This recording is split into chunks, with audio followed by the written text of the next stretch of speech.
Good evening everyone, कैसे हैं आप सब। आई होप आप सब बहुत अच्छे होंगे और अच्छे से अपने एग्जाम्स की तैयारी कर रहे हैं। देखो बैक टू बैक एग्जाम्स हो रहे हैं ना, अब इस टाइम पर भी अगर किसी भी पोस्ट में जाकर के नहीं लटके ना तुमसे बड़ा कोई मूर्ख नहीं हो सकता है।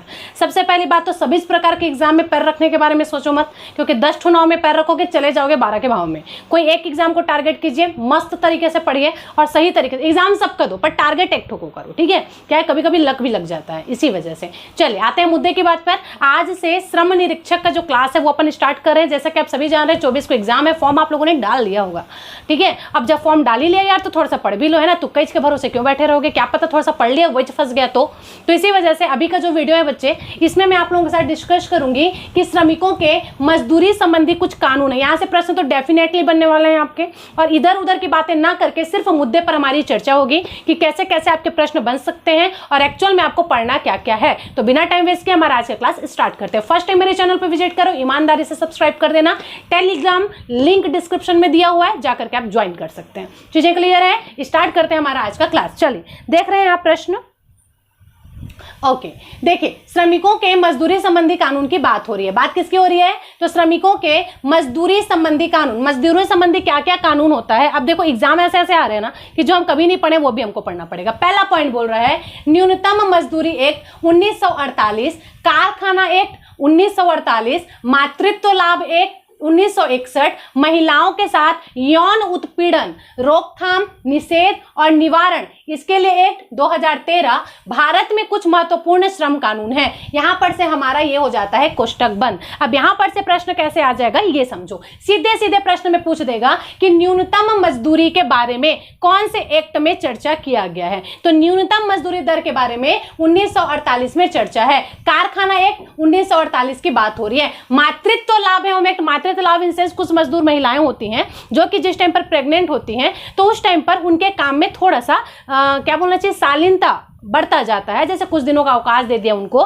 या फिर जो कठिन कठिन काम है उसको हटा करके सरल सरल काम उनसे करवाया जाता है, पर पैसा पूरा दिया जाता है। तो यह सब आता है आपके मातृत्व लाभ के संबंध में, ठीक है। तो इसके लिए एक तो 1961, महिलाओं के साथ अगर यौन उत्पीड़न हो रहा है तो इसके रोकथाम से संबंधित कौन कौन से कानून है, निषेध के लिए कौन कौन से कानून है, निवारण के लिए कौन कौन से कानून है, इसके बारे में चर्चा किसमें दिया गया है, एक्ट 2013 में बताया गया है। भारत में कुछ महत्वपूर्ण श्रम कानून है। तो पहली चीज क्या यहां पर से हमारी क्लियर हो गई है, यह चीजें डायरेक्ट आपके एग्जाम में बन जाएगी बच्चे। अब बात करते हैं इन कानूनों में भारत में संगठित और असंगठित क्षेत्र के श्रमिकों के हित को सुरक्षित रखने के लिए कई प्रावधान है। संगठित और असंगठित बोल रहा है। संगठित का मतलब होता है कि कुछ मजदूर ऐसे होते हैं जो पर्टिकुलर किसी कंपनी में काम करते हैं, ठीक है, जहां पर उनका रजिस्ट्रेशन होता है, और कुछ मजदूर ऐसे होते हैं जो दिहाड़ी होते हैं, जैसे कि कहीं पर घर बन रहा है तो कुछ दिन जाकर वहां काम कर लिया, कहीं पर क्या बोलना चाहिए गड्ढा वड्ढा खुदाई हो रहा है वहां पर जाकर कुछ दिन काम कर लिया। तो वही यहां पर बताया जा रहा है कि संगठित मजदूर है तब भी और असंगठित मजदूर है तब भी। तो उनके लिए क्या किया गया, उनके हितों को सुरक्षित रखने के लिए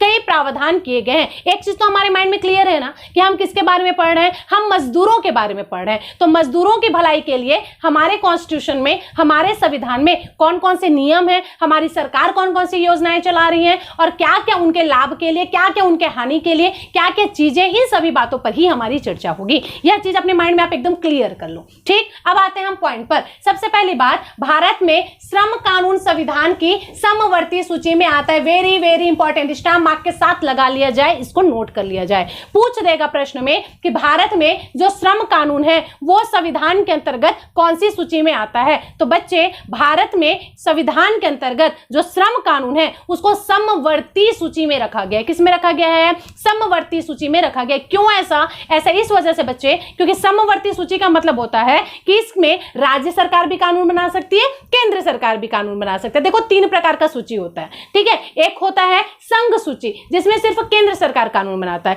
एक होता है राज्य सूची जिसमें राज्य सरकार कानून बनाती है, और एक होता है समवर्ती सूची जिसमें दोनों ही कानून बनाते हैं। और मान लो दोनों कानून बना रहे हैं और मुद्दा लड़ाई झगड़ा का फंस गया, राज्य सरकार बोल रहा है मेरी बात का वैल्यू रखा जाए, केंद्र सरकार बोल रहा है मेरी बात का वैल्यू रखा जाए, तो उस कंडीशन में केंद्र सरकार की बात का ही वैल्यू रखा जाता है। फिलहाल याद ये रखना है कि श्रम कानून समवर्ती सूची का विषय है। चीजें हो गई क्लियर? आगे बात करते हैं। आगे क्या बताया जा रहा है, देखो भारत में प्रमुख श्रम कानून की सूची यहां पर बताई गई है। श्रम कानून बहुत सारे, इवन 16-17 श्रम कानून है। 16-17 श्रम कानून हमको नहीं पढ़ना, जो इंपॉर्टेंट है उन्हीं कानून के बारे में यहां पर मैं आपको डिस्कस करवाऊंगी, जो कि लास्ट एग्जाम में पूछा गया है। चीजें क्लियर हो चुकी है हमारी? बहुत सारे कानून है, कानून तो सभी गिनवाऊंगी, पर उसके बारे में डिटेलिंग हर एक कानून के बारे में हम नहीं करेंगे। ठीक, कम पढ़ो, लेकिन ऐसा पढ़ो कि उससे रिलेटेड अगर प्रश्न आता है तो 101% आप उसको सही करके आइए। चलिए देखते हैं क्या बोला जा रहा है। तो भारत में प्रमुख श्रम कानून की सूची में क्या क्या आ जाता है बच्चे? तो सबसे पहले तो आपका श्रमिक मुआवजा एक्ट 1923 के बारे में हमको पढ़ना है। ये श्रम कानून की सूची है ना, श्रमिक मुआवजा एक्ट 1923। दूसरा है द ट्रेड यूनियंस एक्ट 1926 की बात हो रही है। तीसरा है मजदूरी भुगतान एक्ट 1936 और चौथा है औद्योगिक रोजगार। औद्योगिक रोजगार मतलब यहां पर स्थायी आदेश की बात हो रही है, जो कि अधिनियम 1946 के अंतर्गत हमको पढ़ना है। ये 4 कानून हो गया। आगे बात करते हैं। बहुत सारे कानून है, बताइए ना मैं आपको। अब देखिए, भारत में प्रमुख श्रम कानून की बात हो रही है, जिसमें से 4 कानून के बारे में मैं आपको बता चुकी हूं। इसके अलावा आपका आ जाता है भारतीय औद्योगिक विवाद एक्ट 1947, न्यूनतम मजदूरी एक्ट 1948, कारखाना एक्ट, वेरी वेरी इंपॉर्टेंट, ये तो अपने को पढ़ना अच्छा, ठीक है। 7वें नंबर पर है कारखाना एक्ट। उसके बाद फिर मातृत्व लाभ, ये भी पढ़ना है अपने को, 1961 में है। बोनस भुगतान एक्ट 1965, MRTU और PULP एक्ट 1971 में आया था।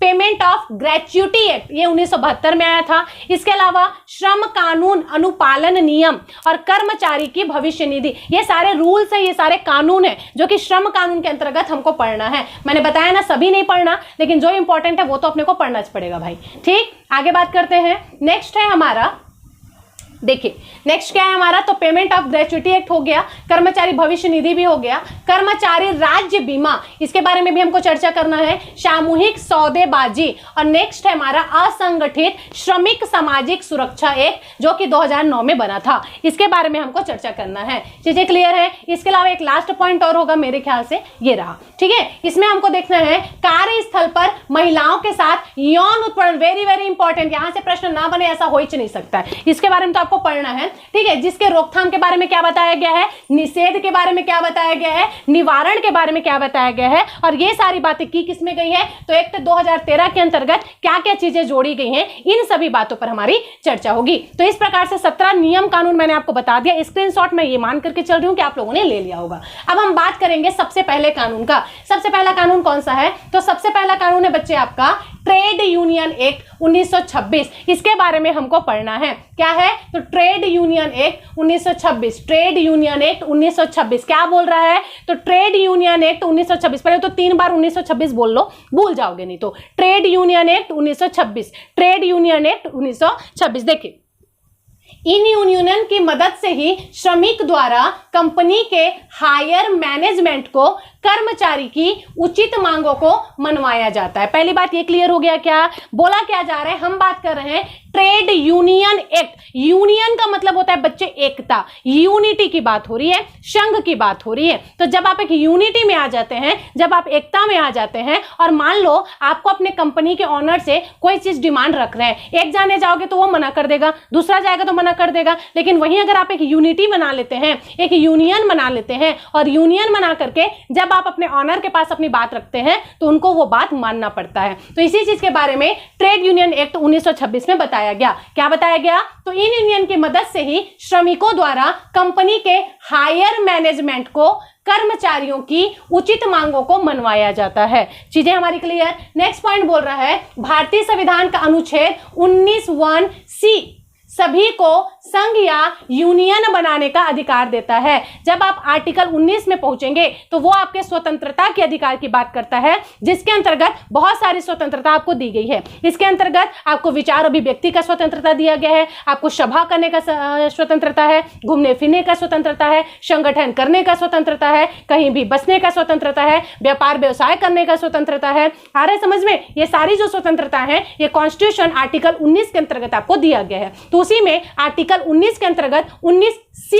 पड़ता है और 19C में ही आपको संघ बनाने की स्वतंत्रता दी गई है। इसी आर्टिकल का प्रयोग करते हुए ये जो यूनियन एक्ट है यह लाया गया, जिसमें जो श्रमिक हैं वो आपस में एक यूनियन बनाते हैं, एक संघ बनाते हैं और उस संघ के बाद ही अपने जो हायर मैनेजमेंट है उनके पास अपनी बात को रखते हैं, अपने डिमांड को रखते हैं। ठीक है, तो यहां से प्रश्न बन जाएगा कि 19(1)C ये किससे संबंधित है? आपके ट्रेड यूनियन एक्ट से संबंधित है। आगे देखिए, ट्रेड यूनियन अधिनियम 1926 को 2001 में संशोधित किया गया था। मैंने बताया ना आपको कोई फालतू की बातें नहीं होगी, जितने पॉइंट्स मैं यहाँ पे बताऊंगी सारा का सारा आपके लिए इंपॉर्टेंट है, इसीलिए एकदम शुरू से लास्ट तक आप मेरा वीडियो देखें, एक एक पॉइंट आप नोट करते हुए चले, चाहे नोटबुक में नोट करो चाहे अपने दिमाग में नोट करो, चॉइस तुम्हारी है। आगे बात करते हैं, ट्रेड यूनियन अधिनियम जो 1926 लाया गया था, इसका संशोधन किया गया। कब किया गया बच्चे? 2001 में इसका संशोधन किया गया था। अब इतनी ही बातें हैं बस आपके पॉइंट 1 पर जो आपको याद रखना है।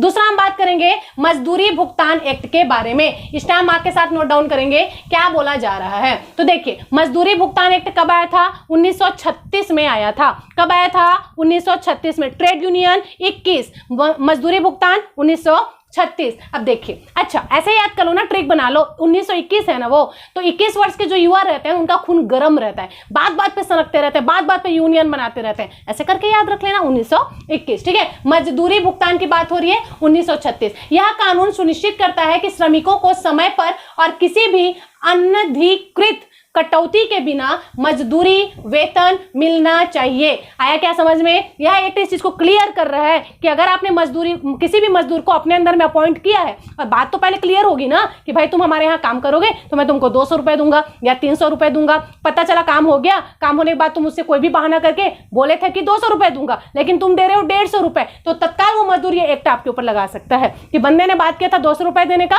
काम होने के बाद 150 रुपए दे रहा है। आया क्या समझ में? तो इस एक्ट में ये चीज क्लियर किया गया है कि किसी भी व्यक्ति को अगर आप काम पे रख रहे हैं तो श्रमिकों को समय पर और किसी भी अनाधिकृत कटौती के बिना वेतन मिलना चाहिए, बिल्कुल समय पर मिलना चाहिए और बिना कटौती के आपको पैसा देना पड़ेगा। जो बात आपने शुरू में डील किया था वैसे ही आपको बात को मानना पड़ेगा। वेज एक्ट 1936 की धारा 6 में कहा गया है कि मजदूर को मजदूरी का भुगतान मुद्रा में ही किया जाना चाहिए, ना कि मुद्रा जैसी किसी अन्य चीज में, जैसे गाय दे दिया, बकरी दे दिया या फिर ऐसा कोई मुद्रा तुल्य चीज दे दिया। आया क्या समझ में? तो यह बात किस में रखी गई है? प्रश्न में ये पूछेगा, तो याद रखेंगे यह जो बात है वो एक्ट 1936 के अंतर्गत धारा 6 में कहा गया है। 6 में कहा गया है। अच्छा है कि नहीं है? अच्छा है ना, तो अच्छा से याद रखो 6। अच्छा अच्छा, ठीक है। तो धारा 6 में यह बात कहा गया कि जो भी मजदूर को आप पैसा दे रहे हो उसके मजदूरी के बदले में तो वह आपको पैसा देना है, ये नहीं कि भैया तुम मेरा गाय रख लो, मेरा घोड़ा रख लो, मेरा भैंसा रख लो।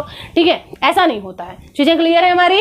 आगे बात करते हैं। तो ये 2 मजदूरी भुगतान एक समझ आ गया। क्या समझ आया? तो धारा 1936 की बात करता है जिसके अंतर्गत आप उसमें कोई भी कटौती नहीं कर सकते हो, समय पर पैसा देना पड़ेगा और जो पैसा है वो पैसा के रूप में दोगे, किसी और चीज में आप वेतन को नहीं दे सकते हो। तीसरा क्या बोल रहा है? देखिए, तीसरा बोल रहा है औद्योगिक विवाद एक्ट 1947, जब हमारा देश आजाद हुआ तब की बात है। इसके अंतर्गत क्या बोला जा रहा है? तो देखिए, औद्योगिक विवाद एक्ट की बात हो रही है। होता रहता है ना, उद्योग में काम करे मतलब होगा ही होगा।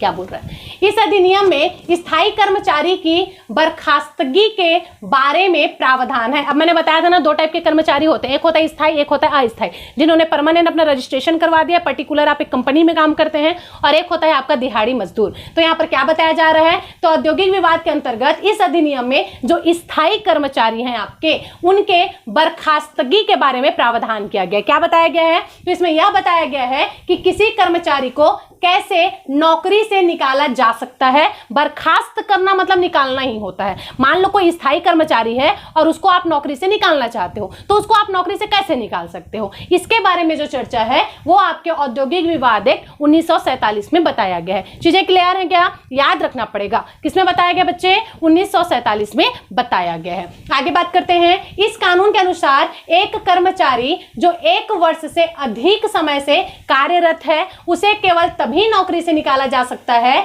जब उपयुक्त सरकारी कार्यालय संबंधित प्राधिकारी द्वारा अनुमति मांगी गई हो और अनुमति दी गई हो। चीजें क्या समझ आ गई? मतलब अगर आप अगर आप 1947 के एक्ट की बात करते हैं तो इसके अंतर्गत कोई भी कर्मचारी है, अगर वो 1 साल से आपके यहाँ काम कर रहा है, तो 1 साल से अगर वो काम कर रहा है मतलब वो आपके यहाँ एक स्थायी कर्मचारी हो चुका है। अब उसको आप अपने कंपनी से निकालना चाहते हैं, तो आप उसको अपने कंपनी से कैसे निकाल सकते हैं? तो उसको कंपनी से निकालने के लिए क्या करना पड़ेगा? तो उसके लिए आपको जो उपयुक्त सरकारी कार्यालय संबंधित प्राधिकारी द्वारा अनुमति मांगी गई हो और अनुमति आपको दिया गया, आपने अनुमति मांगा कि मुझे इसको निकालना है और आपको अनुमति दे भी दिया गया, तभी आप ये चीज कर सकते हैं। दूसरा, बर्खास्तगी से पहले एक कर्मचारी को वैध कारण दिए जाने चाहिए। ये नहीं तुम्हारा मन लगा, तुम्हारी बीबी ने बोला यार मुझको आदमी देखने में सही नहीं लग रहा है, तुम उसको निकाल दो, तो तुमने उसको निकाल दिया, ये नहीं, बिल्कुल आपको वैध कारण बताना पड़ेगा। ठीक है, जो भी आप रीजन दे रहे हैं वैलिड होना चाहिए, तभी आप उसको निकाल सकते हैं। बंदे ने 1 साल दिया है अपनी जिंदगी का, तुमको ऐसे ही मुंह उठा के निकाल दोगे क्या? ये नहीं, वैलिड रीजन होना चाहिए,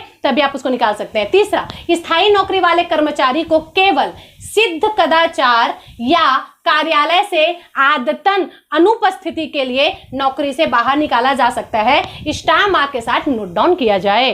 कब निकाल सकते हैं आप उसको, कर्मचारी को? तो इसके लिए सिर्फ 2 ही रीजन बताए गए। एक तो आप कदाचार हो, कदाचार हो मतलब सदाचार नहीं, और सदाचार का मतलब क्या होता है आप सब जानते हैं। ठीक है, नेचर से बहुत ढीले हो, सीधा मैं बोल दूं। ठीक है, तो कदाचार हो, कदाचार प्रूफ हुआ हो ना ये बात। और दूसरी बात कि आप बहुत ज्यादा गिप मारते हैं, बहुत ज्यादा छुट्टी मारते हैं, तो उस कंडीशन में आपको क्या किया जा सकता है? आपके कंपनी से निकाला जा सकता है। तो 2 रीजन याद रहेगा, एक तो कदाचार का मामला होना चाहिए और दूसरा आप बहुत ज्यादा छुट्टी मारते हो, तब आपको क्या किया जा सकता है? निकाला जा सकता है। चीजें हमारी यहां तक क्लियर हो चुकी हैं। अब हम बात करेंगे आगे। नेक्स्ट पॉइंट क्या बोला जा रहा है बच्चे? देखिए, नेक्स्ट है आपका न्यूनतम मजदूरी एक्ट 1948 की बात करता है। न्यूनतम मजदूरी एक्ट 1948 के अंतर्गत क्या बात करता है? तो समझिए, यह कानून विभिन्न आर्थिक क्षेत्र के श्रमिकों को न्यूनतम वेतन सुनिश्चित करता है। तो न्यूनतम मजदूरी एक्ट 1948 ये क्यों लाया गया था? तो यह जो कानून है वो विभिन्न आर्थिक क्षेत्र के जो श्रमिक है ना, उनकी मजदूरी डिसाइड करने के लिए, जैसे कि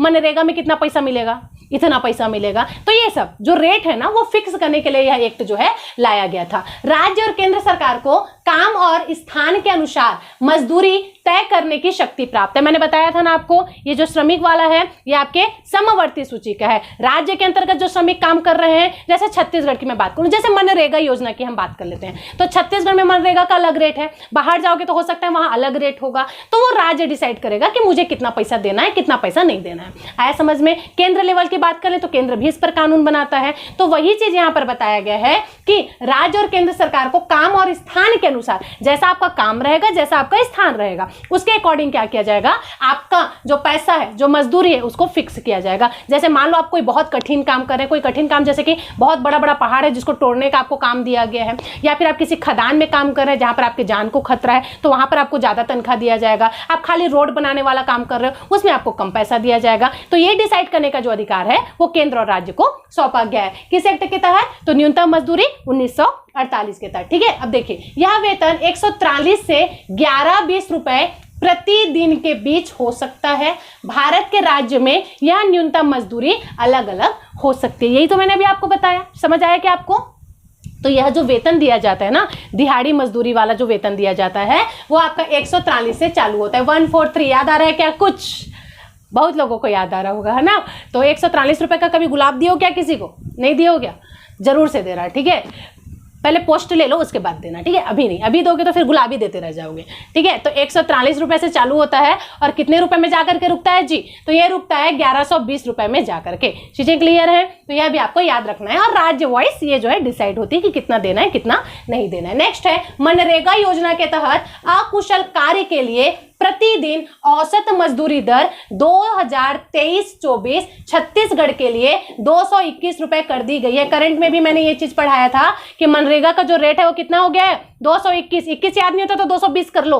221, 17 रुपए बढ़ गया है पहले से। कितना बढ़ गया है? 17 रुपए की वृद्धि हो चुकी है, याद रखेंगे आप। तो मनरेगा का रेट क्या चल रहा है अभी? 221 रुपए। 220 याद रख लो, 221 रुपए चल रहा है। ठीक, नेक्स्ट आगे बात करते हैं। तो ये तय कौन करता है? समझ आ गया आपको?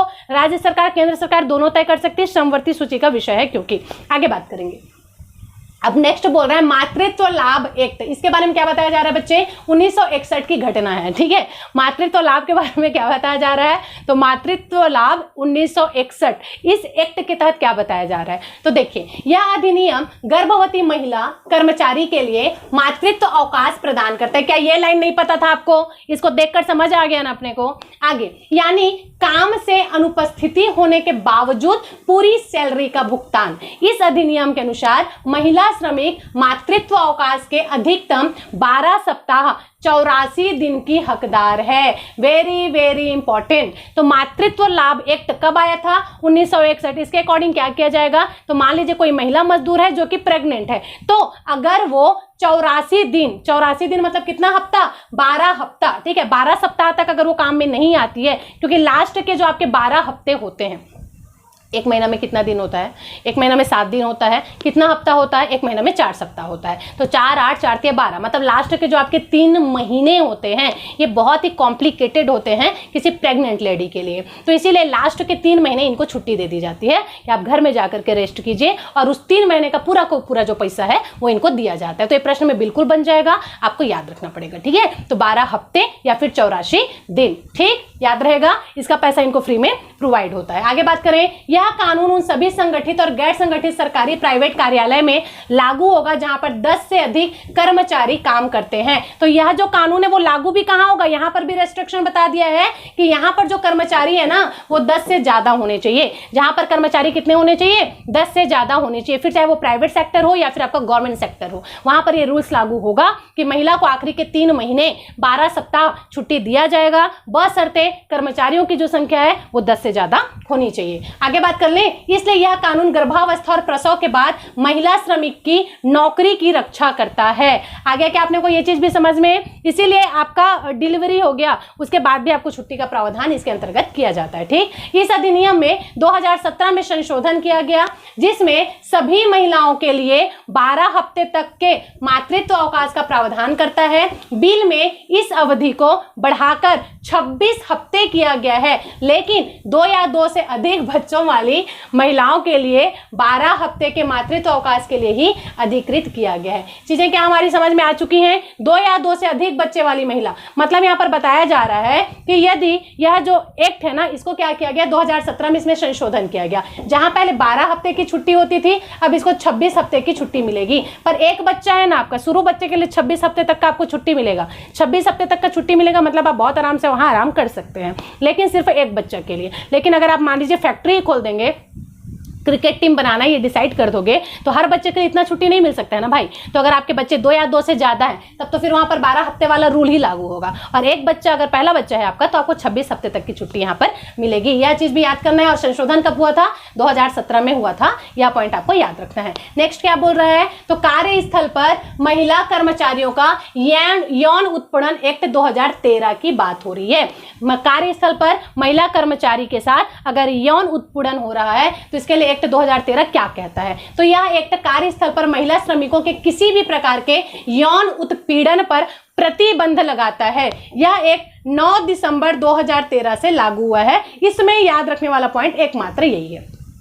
सीधे प्रश्न में आएगा कब लागू हुआ, 9 दिसंबर 2013, 9 दिसंबर 2013, 9 दिसंबर 2013। चीजें क्लियर हैं। चलिए अगला पॉइंट बढ़ते हैं, क्या बोल रहा है। अब आ चुके हैं हम 7 और सबसे लास्ट पॉइंट में, ये खत्म है हमारे इसके बाद, ठीक है। 7वां स्लाइड क्या बोल रहा है, तो कारखाना अधिनियम 1948 की बात करता है। कारखाना अधिनियम कब आया था, 1948 में आया था। देश आजाद हुआ 47 में, जस्ट 48 में कारखाना अधिनियम आया। क्या बोलता है कारखाना अधिनियम, देखिए ये बोल रहा है आपका, जो संशोधित करके कारखाना अधिनियम 1987 हो गया है। क्या बोला जा रहा है, 1948, इसको संशोधित करके क्या कर दिया गया है, अधिनियम 1987 कर दिया गया है। ठीक है, क्या कर दिया गया है, 1987 कर दिया गया है। बोला जा रहा है कारखाना अधिनियम 1948, इसको संशोधित करके क्या कर दिया गया, 87 कर दिया गया। बात है पॉइंट में, भारत में कारखानों में व्यावसायिक सुरक्षा संबंधी नीति बनाने में सहायक है। यह तो आपको याद ही होगा,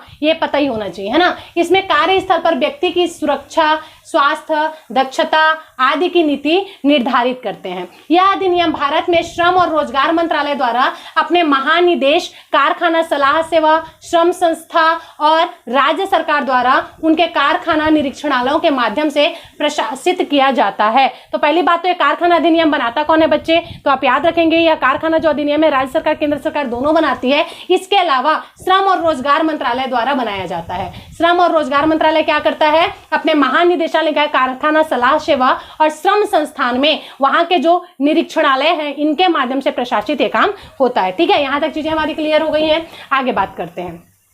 अब क्या बताया जा रहा है, देखिए यहां पर बताया जा रहा है कि जो श्रम संस्था है, श्रम संस्था मतलब DGFASLI, ठीक है, ये एक संस्था है। तो इस केंद्र और राज्य सरकार को कारखाना अधिनियम के प्रशासन और राज्य में कारखाना निरीक्षण सेवाओं के समन्वय पर सलाह देता है। यह क्या है, तो यह एक श्रम संस्था है। यह क्या है भाई, DGFASLI, यह क्या है, तो यह एक आपका संस्था है, श्रम संस्था है। यह क्या काम करता है, तो जो DGF है यह केंद्र और राज्य सरकार को कारखाना अधिनियम के प्रशासन और राज्य में कारखाना निरीक्षण सेवाओं के समन्वय पर सलाह देता है। यह चीज हमारी क्लियर है। यह अधिनियम बिजली का उपयोग करने वाले 10 या अधिक श्रमिकों को नियोजित करने वाले किसी भी कारखानों पर लागू होता है। कौन सा अधिनियम की बात हो रही है, अभी जो हम अधिनियम कारखाना अधिनियम 1948 पढ़ रहे हैं जो कि 1987 हो गया था संशोधित होके, उसकी हम बात कर रहे हैं। तो यह अधिनियम किस पर लागू होगा बच्चे, तो यह जो अधिनियम है यह बिजली का उपयोग करने वाले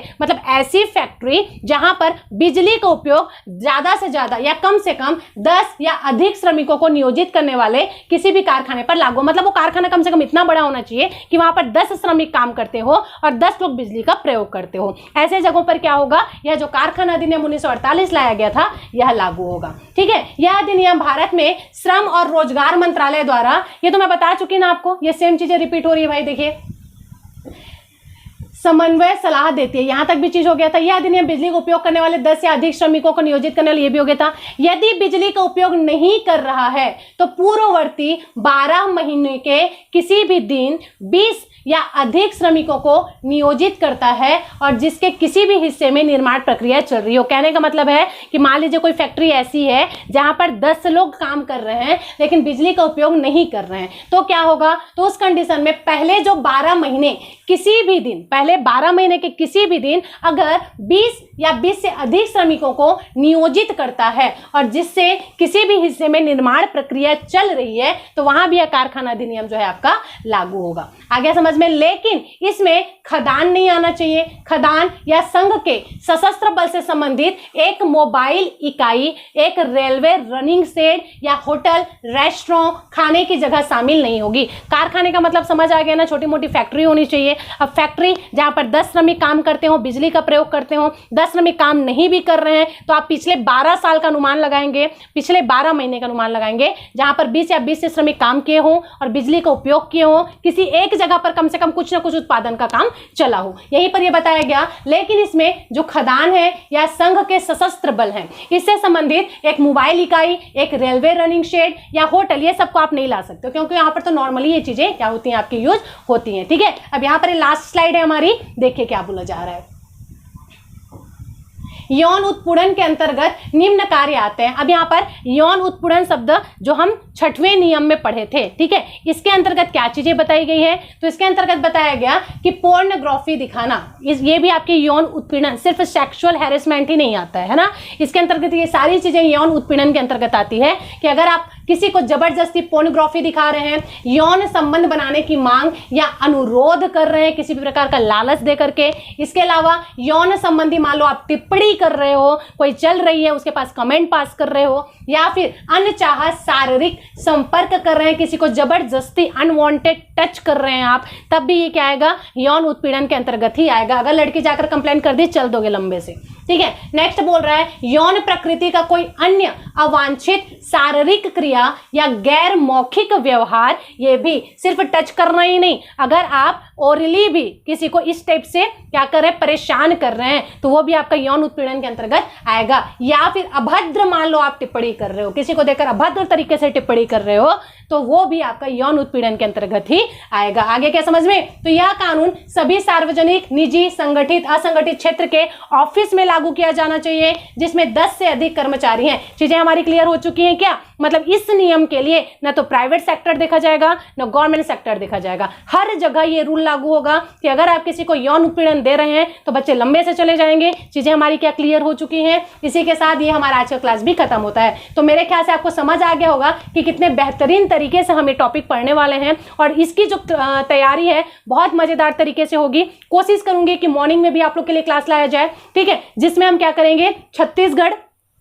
कंप्लीट, है ना, इसका एमसीक्यू लेकर के आऊंगी और भारत का कंप्लीट एमसीक्यू आप लोग के लिए लेकर के आती हूं ताकि ज्यादा से ज्यादा चीजें कम समय में आपकी कंप्लीट हो सके। बाकी कंप्यूटर की क्लास तो मेरी चली रही है, मैथ्स का क्लास भी मैंने स्टार्ट कर दिया है। इसी के साथ क्लास ऑफ करते हैं, मिलते हैं नेक्स्ट वीडियो में। Thank you so much. First time मेरे चैनल पर विजिट कर रहे हो, पसंद आया है, सब्सक्राइब कीजिए, लाइक कीजिए, कॉमेंट करके बताइए वीडियो कैसा लगा और अपने फ्रेंड्स के साथ शेयर जरूर से कीजिए। मिलते हैं नेक्स्ट वीडियो में। Thank you so much.